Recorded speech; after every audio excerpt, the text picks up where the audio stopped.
mëngjes. Mirë se keni ardhur në këtë mëngjes pashke. Ju ftoj që të ngrihemi në këmbë për ta filluar këtë takim së bashku, duke adhuruar Zotin me këngë. Kënga e parë për këtë mëngjes, kënga me numrin 126, Fitore në Krishtin. 126. Dëgjova një histori, si një shpëtimtar tu erdhi, si në kalvar dha jetën e tij, për një fajtor si unë. Dëgjova kërbimjen e tij, për të tij gjallë shpejtues, për mëkate duke ndova dhe fitore unë mora. Fitore në Krishtin, shpëtimtare për gjithmonë. Më kërkoi dhe kreu me gjakun e tij, ma deshin pari, dashurinë e kam për shkati.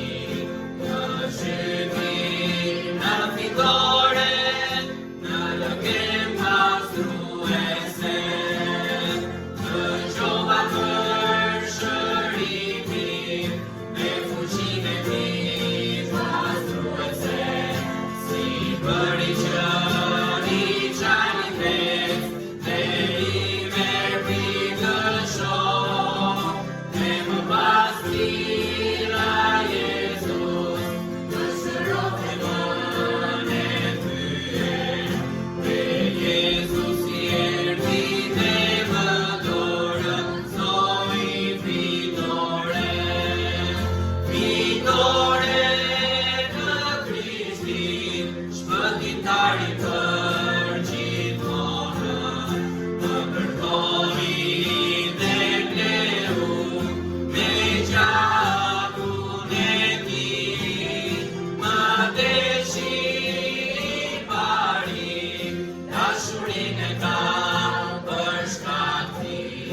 Më zhyti në fitore, në lëkem pastruese, dëgjova për banesën që për mua ka laktin, për rrugët prej floriri, për negeti të gjesh, për engjë që këtonin, me drejtimin e shpejtimin. Vendo një ditë në gjell fitore, unë do të këndoj. Fitore në Krishtin, shpëtimtari për gjithmonë. Më kërkoi dhe kreu me gjakun e tij, më deshin pari, dashurinë e kam për shkati. Më zhyti në fitore, në lëkem pastruese. Le të lutemi. Zot, faleminderit për këtë mëngjes. Faleminderit Perëndi për privilegjin që kemi të jemi sot së bashku, të të adhurojmë ty, o Perëndi, të kujtojmë ringjalljen e Krishtit, fitoren e tij mbi vdekjen dhe mbi mëkatin, o Perëndi. Faleminderit që kemi mundësinë të jemi këtu sot. Të lutem, o Perëndi, që ti të marrësh nderin dhe lavdin nga çdo gjë që do të bëhet, në emrin e Jezusit unë lutem. Amen. Mund t'uleni kënga tjetër, kënga me numrin 129, tek Kalvari, kënga me numrin 129.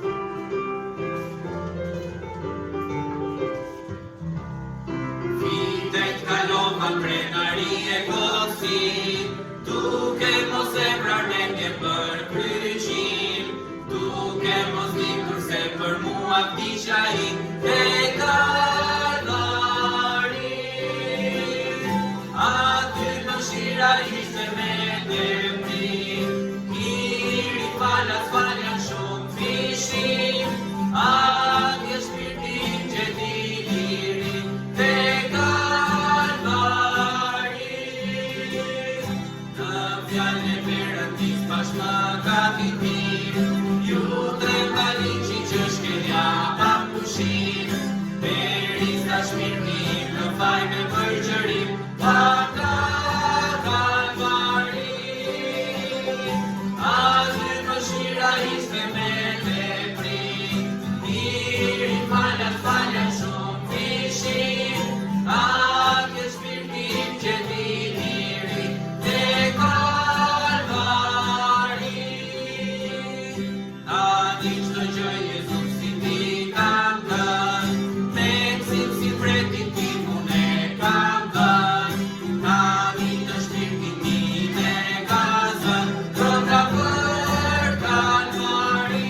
mëshira i që zotit dhe mu.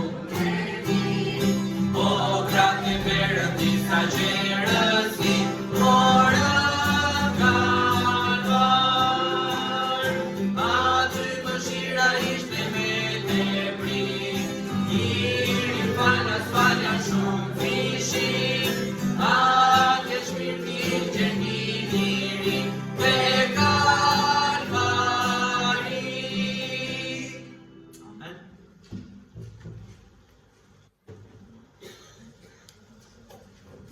Mirëmëngjes, gëzuar bashkë. Mesazhi më i mrekullueshëm që mund të marrim ndonjëherë është ai u ringjall dhe është shpresa e ringjalljes tonë. Fakt Pashka sigurisht duhen vite të rritesh, të kuptosh, edhe lufta e jetës na bën të mendojmë shumë për toksoren, por unë vetë e kam thënë herë tjera, nuk është jam aq i madh në moshë, edhe i ris jam, por çfarë po kuptoj? Po kuptoj që jeta është një gjë tragjike pa Zotin në fund. Dhe pa kuptuar vërtet atë që është gjëja më e rëndësishme që është ringjallja në përjetësi. Ka shumë festa, apo jo? Ne shqiptarët edhe gjithë bota në fakt, çdo lloj feste ka dëshirë të festojë, të ulet haj diçka, të gëzojë, por Pashka është më shumë se sa thjesht një festë, është më shumë se sa thjesht një traditë. Pashka është një varr bosh. Është vetëm një shpresë. Dhe do ndajmë diçka pak më vonë, edhe nuk është e lehtë. Nuk është e lehtë ta besosh, sigurisht në mendje dhe në zemër kur vjen kish, është e lehtë thua Krishti u ringjall. Por dikush e tregon mënyra si jetojmë. Nëse ne jetojmë vetëm për këtë botë, nëse ne luftojmë vetëm për këtë botë, nëse ne luftojmë të ndërtojmë diçka këtu që në fund nuk do mbetet për ne, nuk do shohim fare si sheh Krishti, do shohim jetën tonë, do jemi gjithkohon në luftë për këtë botë, do jemi konfliktual edhe kam frikë se në fund do harrojmë çfarë është gjëja më e rëndësishme. Më e rëndësishme kush është? Ringjallja e Krishtit, sepse është shpresa jone për jetë. Si ju shpresoj që kjo festë na nxjisi, nuk është e lehtë. Jemi një kombi goditur her pas here, i hedhur poshtë, i shtypur 500 vjet pastaj. Kemi thënë pa shkollim, me doktrina të rreme. Në komunizëm e di që njerëzit kanë jetuar, nuk e kam me njerëzit kanë jetuar në çdo kohë dhe kanë luftuar, por u hoq fare shpirti, dhe është vështirë të mendojmë për përjetësinë. Dhe vjen që humba babain, humba gjyshen, kam qenë disa herë në jugin që në përvarrime, dhe di çfarë mendoj. Një ditë gjithë do vinë këtu, si do që ta luajmë këtë jetë. Por me Krishtin shpresa nuk është varri. Ne keq duhet të rritemi, ta kuptojmë që ne kemi një shpirt. Dhe Krishti luftoi për përjetësinë. Pse do vinte ndryshe? Që ne nuk festojmë as se mbajmë ca ligje, nuk festojmë as se mbajmë disa lutje apo agjërime, ne festojmë ringjalljen e Krishtit. Ishte një misionar në Turqi, mund ta keni dëgjuar, një misionar në Turqi, që marr një grup për t'i çuar për turizëm, edhe për t'i folur për vendet ku jetoi Krishti, sepse kemi thënë janë gjëra historike, janë gjëra arkeologjike, janë gjëra që ndodhen aty. Është një histori e shkruar për mijëra vite. Dhe duke i shpjeguar, po i çonte drejt varrit bosh, dhe po i thoshte, nëse ju do ndalonit në një udhkryq me 2 rrugë, mund ta keni dëgjuar dhe ju këtë. Këto pyetje për drejtim. Një të vdekur që është në krahun këtej, apo një gjallë që është këtej. Dhe sigurisht ata thanë, do pyesin gjallin. Kështu që këtë po i shpjegonte dhe tha varri i Krishtit është bosh dhe ai, ky është mesazhi, ai u ringjall, ai nuk është këtu. Dhe kjo është shpresa jonë, lutem që e di që nuk kapem brenda ditës gjitha, por rrituni Zotin, njihni Krishtin dhe kapni perspektivën qellore që ai na jep. Pak më vonë do kemi pasi të mbaroj unë, do kemi një kohë speciale, edhe jam e kaluar bëm diçka dhe ishte bekim, kujtonin mbyrjen nga ndjentarët e Krishtit, që gjatë kohës të gjejmë në vëmendje këngët, mesazhin, vargjet, që të ngrojmë zemrat dhe të gjithë fokusohemi tek Krishti, shpëtimtari i ri gjallur. Ai është gjallë edhe sot. Dhe do e trajtojmë pak edhe gjatë mesazhit. Kështu që ju ftoj të ulim kokën, të mbyllim sy. Në fakt kisha edhe gjë, kemi një vizitor më duket, një pashi ishte, por që vajza s'duhet me siklet, por është shoqja e mirësës apo jo? Si keni emrin? Euriona, shënë Euriona o plakë, me si vjen në të zërë. Jam i duar Turkit i Oriolës. Nuk ka ditë më të bukur për të ardhur, por edhe çik vështirë për të kuptuar, apo jo? Se thua jemi në përjetësi, është një çështje shumë e vështirë për të rritur dhe për ta kuptuar. Por ky është mesazhi i Biblës. Po humbe shpresën e përjetësisë, s'ke marrë asgjë në kish, as në Bibël. Kështu që le të rritemi këtë ditë edhe na motivoj që të ecim si Krishti i ringjallur për përjetësinë. Le të lutem. Zot, falenderoj o Perëndi. Falenderoj o Zot për bekimet e tua. Falenderoj o Zot për këtë ditë që sigurisht ne festojmë një ditë o Perëndi ringjalljen tënde, por kjo ishte pikërisht ajo që duhet na motivojë çdo ditë. Të jetojmë me shpresën e jetës përjetshme o Perëndi. Të jetojmë me shpresën se vetëm në ty varri nuk është fundi o Zot. Të jetojmë pa frikë o Perëndi, vdekja do të vijë, çfarëdo që të bëjmë. Por ti o Krisht erdhe për të paguar borxhin për mëkatet tona, për gabimet tona o Zot, për dobësitë tona, për trupin ton që është i dobët, që të shënderon edhe që në fund do të shoh prishje, kalbje. Të falenderoj që ti erdhe të na pastrosh shpirtin me gjakun tënd o Zot në kryq. Dhe lajmi i mrekullueshëm që solli vjatën e re tek ne, që solli besimin tek ti ishte, ai nuk është këtu por u ringjall. Falenderoj o Zot për njerëzit që besojnë, na rrit. Është një temë që është e lehtë ta dish në kokë, ose vështirë ta besosh për ditëshmëri o Perëndi, edhe për ne të krishterët, mënyra si jetojmë, shpresa që kemi, frika që kemi në këtë botë. Dhe ringjallja jote largon çdo frikë, na jep o Zot një qëllim të ri, na jep një jetë të re, që të shohim si ti o Krisht, jo vetëm për çfarë marrim këtë botë, por për përjetësinë. Beko o Zot çdo person që është këtu sot, ti të marrësh nderin dhe lavdin, beko këtë kohë këngësh dhe vargjesh o Zot, na ngro zemrat, dhe ty qoftë o Zot nderi dhe lavdia dhe ne të rritemi duke kuptuar nëse nuk besojmë çdo ditë ringjalljen tënde o Zot. Shpatësia më e madhe që mund gjesh edhe pse jemi kish. Që na rrit dhe të falenderoj o Krisht për atë që bëre për ne. Në emrin tënd shmuar lutemi. Amen. Mirë, atëherë do kemi një program të vogël, kështu që ju nxis të ta shijojmë me zë, me vesh, me mendje, apo jo, edhe me zemër.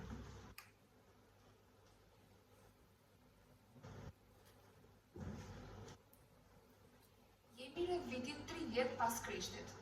Në botë mbi zotëronte e ashtu quajtura Pax Romana, ose paqja romake. Paqe në një pushtim të rënd dhe mundues. Qeveritar vendas që me demek përpiqeshin të jepnin drejtësi. Diku në përbot, në Izraelin që pristet çlirimin nga pushtuesi, ishte një njeri që praktikonte ashpër mbi pendimin.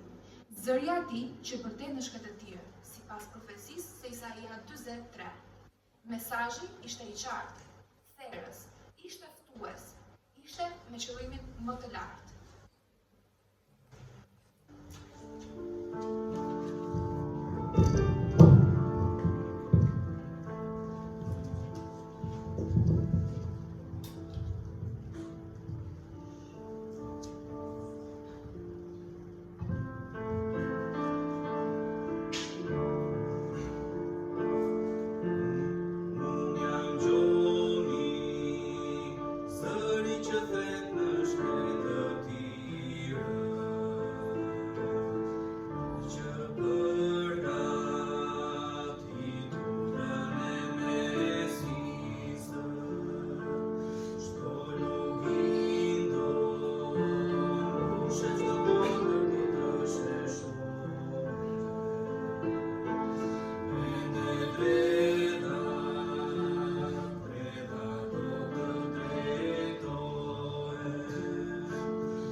Gjuni predikonte me besnikëri, bënte thirrje për pendes, përgatiste zemrat e njerëzve për ardhjen e Mesias. Mesia erdhi, ju bë i njohur njerëzve. Turmat e ndiqnin, njerëzit shëroheshin, i çali ecte. Të verbërve ju kthye shikimi, e lebrozët pastroheshin.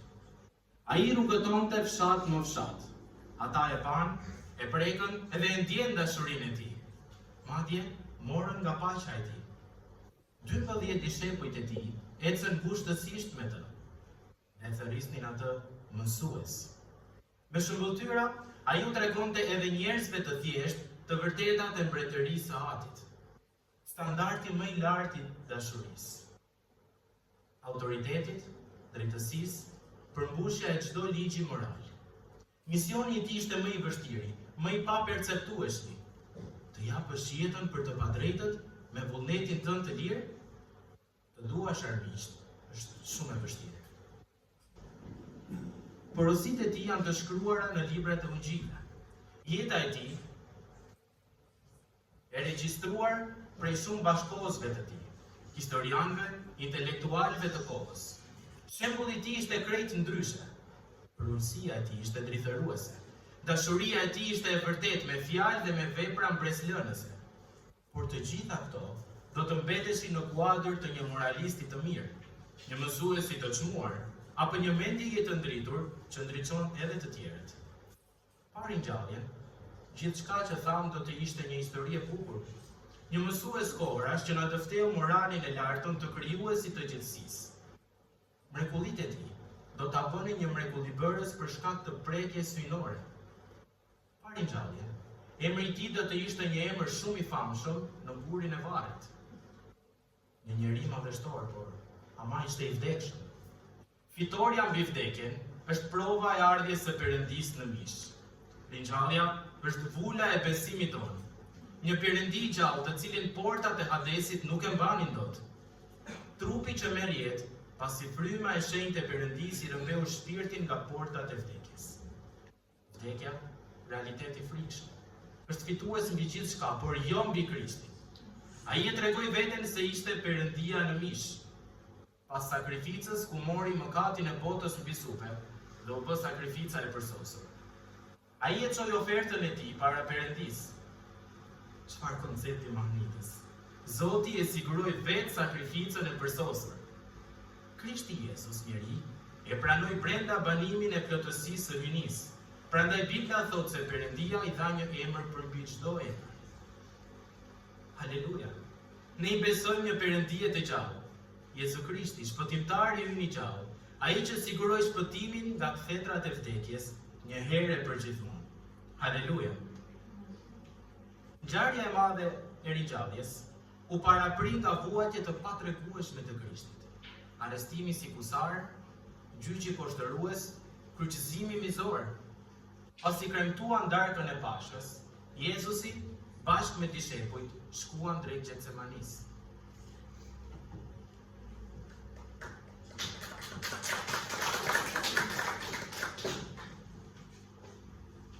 A keni dëgjuar ndonjëherë për një gjendje mjekësore të quajtur hematohidrosis? Kjo i referohet djersës së përbërë prej gjaku. Pra në vend të ujit, djersa ka gjak. Është një gjendje ekstremisht e rrallë që mund të shkaktohet në situata të stresit maksimal, të frikës apo të ankthit të lartë. Këtë na e tregon mjeku Luka për Jezusin tek Luka 22, vargjet 39 deri në 44, rreth 2000 vite përpara se të zbulohej shkencërisht.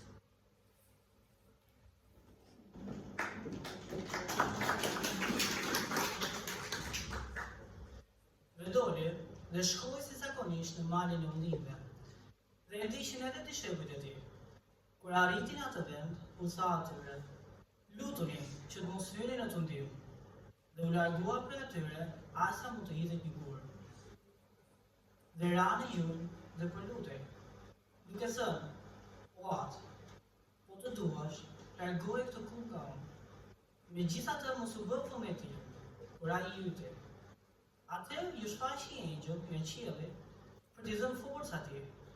Dhe ai, duke qenë në agoni, lutej dhe më fort, dhe djersa e tij u i bëi si pika gjaku të mpiksur që bien mbi të.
cilin e arrestuan si kusar për shkak të tradhtisë së Judës, atë e nxorën për gjykim përpara kryebiriftit dhe më pas para drejtuesit romak Pilatit. E tallën, e rrahën, e poshtëruan, blasfemuan kundër tij, e fyen rënd, e pështyn, bërtitën, kryqëzoje. Njerëzit që e kishin pritur si mbret, tani e donin të kryqëzuar.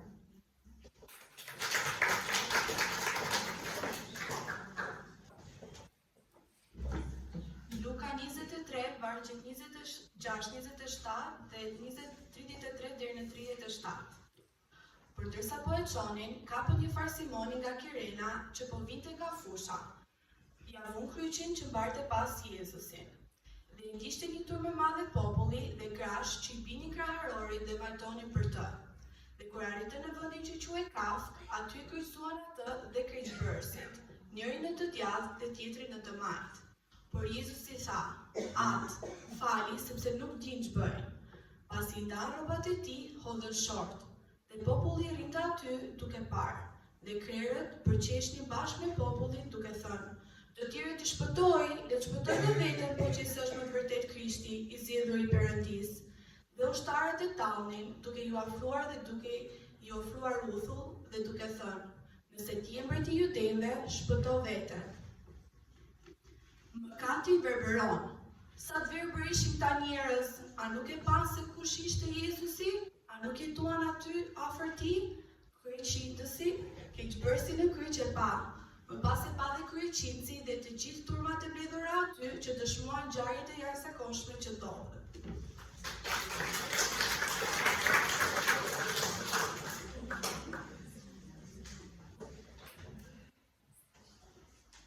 Por një nga keqbërësit e kryqëzuar, duke blasfemuar i tha, nëse ti je Krishti, shpëto veten tënde dhe ne. Por ai tjetri, duke u përgjigjur, e qortoi duke i thënë, as ke frikë nga Perëndia që je në të njëjtin dënim? Dhe vërtet, ne me të drejtë jemi dënuar, sepse po marrim dëshkimin e merituar për ato që kemi kryer, ndërsa ky nuk ka bërë asnjë të keqe. Por ishte afërsisht ora e 6 dhe u bë errësirë mbi gjithë vendin deri në orën e 9. Dhe Jezusi duke vërtitur përsëri me zë të lartë dha frymën. Dhe ja, veli i tempullit u shqye në 2 pjesë nga maja deri në fund, dhe toka u trodh dhe shkëmbinjt u çan. Dhe varret u hapën dhe shumë trupa të shenjtëve që flinin u ringjallën. Dhe të dalë nga varret, mbas ringjalljes së Jezusit, hynë në qytetin e shenjtë dhe ju shfaqën shumë kujt. Por kryeqinësi dhe ata që me të ruanin Jezusin, kur pan tërmetin dhe çfarë ndodhi, u trembën shumë dhe thanë, me të vërtet, ky ishte biri i Perëndis.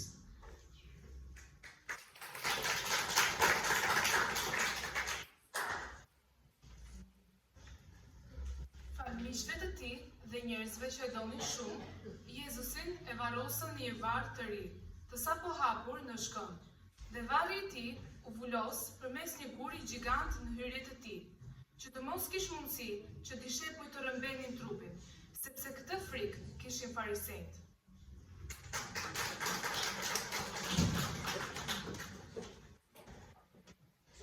Marku 16:1-6. Si kaloi shabati, Maria Magdalena dhe Maria, Salomeja dhe nëna e Jakobit vlen aroma të shkonin të vajosnin Jezusin. Në mëngjesin e ditës së parë të javës, shumë herët, me të lindur dielli, erdhën tek varri. Dhe thoshin në mes tyre, kush do të na rrokullis gurin nga dera e varrit? Dhe kur ngritën syt, panë se guri ishte rrokullisur, sepse ishte shumë i madh. Hyn pranë në varr dhe panë një djalosh të ulur në të djathtë, të veshur me të bardha, dhe u trembën. Dhe ai u tha atyre, mos u trembni, ju kërkoni Jezusin Nazarenas, të kryqëzuarin. Ai u ringjall, nuk është këtu, ja vendi ku e kishin vënë. Por shkoni dhe u thoni dishepujve të tij.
Do të këndojmë të gjithë së bashku, teksa bëjmë gati dhe sistemet për të vazhduar shërbesën.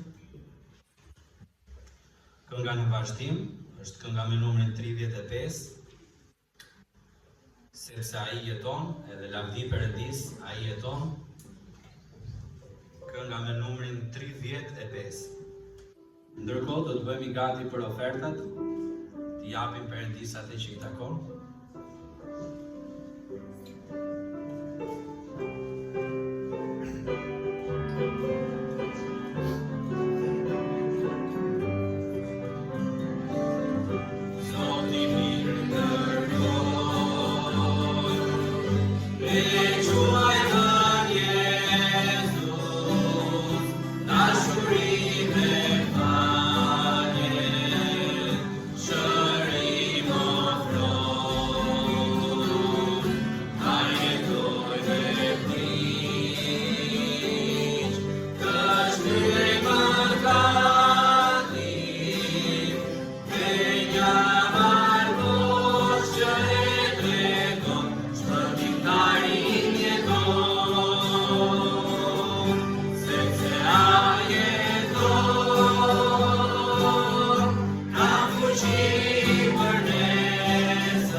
Kujtohemi të jemi besnik e të japim Zotit.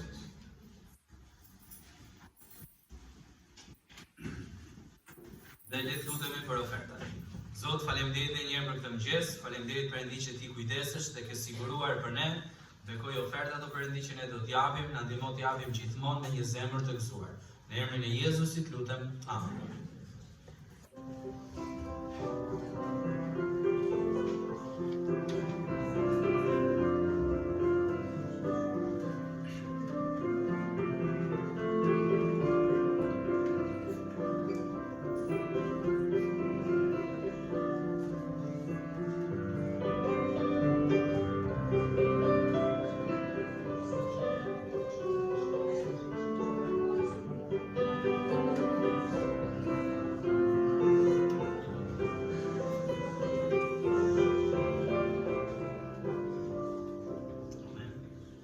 vazhdim kënga me numrin 77. Jeton, jeton, Jezus Mesia jeton. 77.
Shmangim lëvizjet, bisedat t'i lëm për pak më vonë, do kemi një kohë bashkësie, edhe do jetë mirë të shkëmbejmë edhe një bisedë.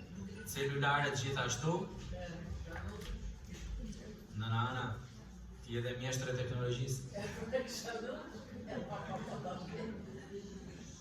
Ju kujtoj pra që t'i heqim zilet e telefonave në mënyrë që të mos jetë pengesë për të tjerët, edhe ta kemi mendje dhe zemrën tek predikimi i fjalës. Zoti ju bekoj. Mirë, ta bëjmë dhe një lutje para se të vazhdojmë. Zot, dhe njerë falenderoj Perëndi, që emri yt lartësohet, na fokusohet gjithë o Zot tek lajmi i mrekullueshëm, që tha ëngjëllin varë, Zot, ai nuk është këtu, ai u ringjall.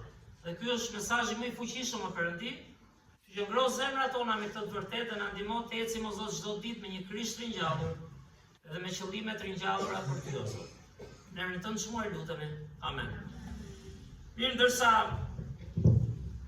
të rinj, disa janë të martuar, por të rinj të ndanë pasazhe, të ndanë atë që ndodhi me Krishtin në tokë, kur ai erdhi, dhe jeta e Krishtit është një jetë shumë intensive, dhe është një jetë fakt nga ekstremi në ekstrem.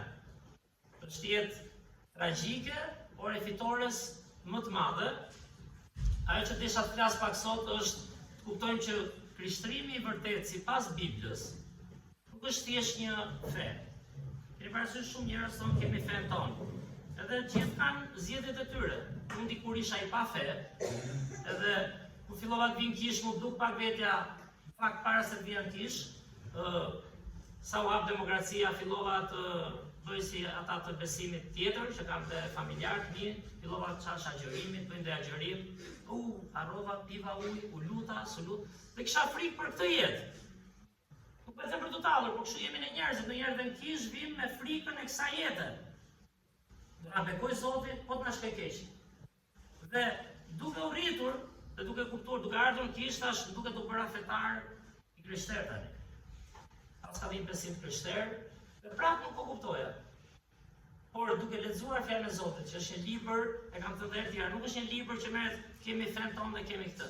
Është një libër që duhet lexuar, është një libër që duhet kuptuar, është një libër që ka një vijë logjike, nuk është vetëm kemi një fe, bëjmë ca rituale. Ka një vijë të mirëfillt logjike që nga krijimi, dhe Dhe jo vetëm ku jemi ne sot, se ne sot jemi një pikë ujë në oqean, apo jo, por dhe për gjithë përjetësinë.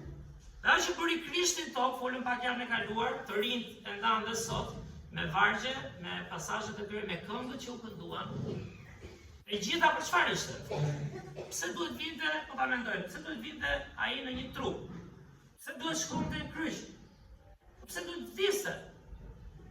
Por shtylla. Keni dëgjuar ato shtyllat e besimit? Keni dëgjuar ndonjëherë? Çdo fe ka shtyllat e veta të besimit, dhe shumica, pothuajse të gjithë fetë kanë si të lutemi, sa herë shkojmë në institucionin fetar, që dhe kish kjo, si ti mbajmë ca ditë, ca festa, ama mos na iki festa. Dhe nuk kuptoni që kolona ose shtylla e krishtërimit, e di kush është ringjallja. Krishti erdhi për ringjalljen. Unë do lexoj një pasazh, do i bëj çik mbrapsht, pastaj do bëjmë ca komente, dhe shpresoj ta mbyllim, ku një pastor thotë shu e dini ju, vazhdojnë gjatë, sa dy komente në fund, një ilustrim dhe mbaroj. Por te 1 Korintasve 15 është apostulli i parë që dinte nga fjala e Zotit, ishte fetar. Shumica njerëzve fetar janë, edhe kur thonë janë ateist, kanë atë frikën çfarë kanë pas vdekjes, çfarë do ndodhi, a do mecin mbarë këtë jetë. Dhe kur njohu Krishtin, nga një vrasës i të krishterëve, ai që shkurtonte jetë, ai u kthye në modelin më të mirë për të ndarë Ungjillin, e di pse? Sepse tha, tani kuptova kush është Jezusi, që unë përndiqja ata që ndiqnin atë. Dhe shikoni ç'sa interesante është, tek 1 Korintasve 15 dhe t'i shkruash kishës në Korint në shekullin e parë. Unë ka lexuar pak nga historia, prandaj them duhet dhe njohuri pak, që të rritesh dhe të kuptosh. Grekët ishin maja e humanizmit, apo jo, e filozofive më të larta, kush di më shumë, dhe nuk pothuajse nuk besonin fare tek jeta e përjetshme. Çfarë duhet? Te 1 Korintasve 15, nuk të i lexoj vargjet e para, ku Pali tregon atyre kush e pa Krishtin e ringjallur, që është një nga provat më të fuqishme, por le të shohim çfarë thot për doktrinën apo për shtyllën më të rëndësishme të jetës tonë kisht. Shpresoj që kur dalim prej këtu mund vinë edhe 20 vjet tjera këtu dhe 30 vjet tjera. Po harrove ringjalljen, nuk e marr asgjë.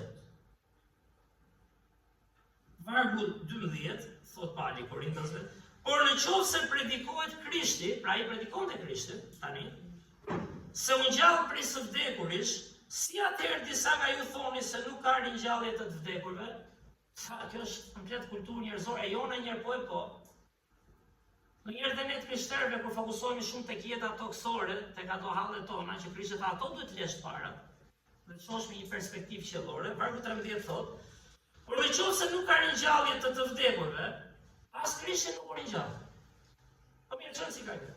Por në qoftë se Krishti nuk është ringjallur, predikimi ynë është i, çfarë bëjmë ne këtu përpara? Po themi si vend më thonë za fetarë që na njohin njerëzit. Është kot.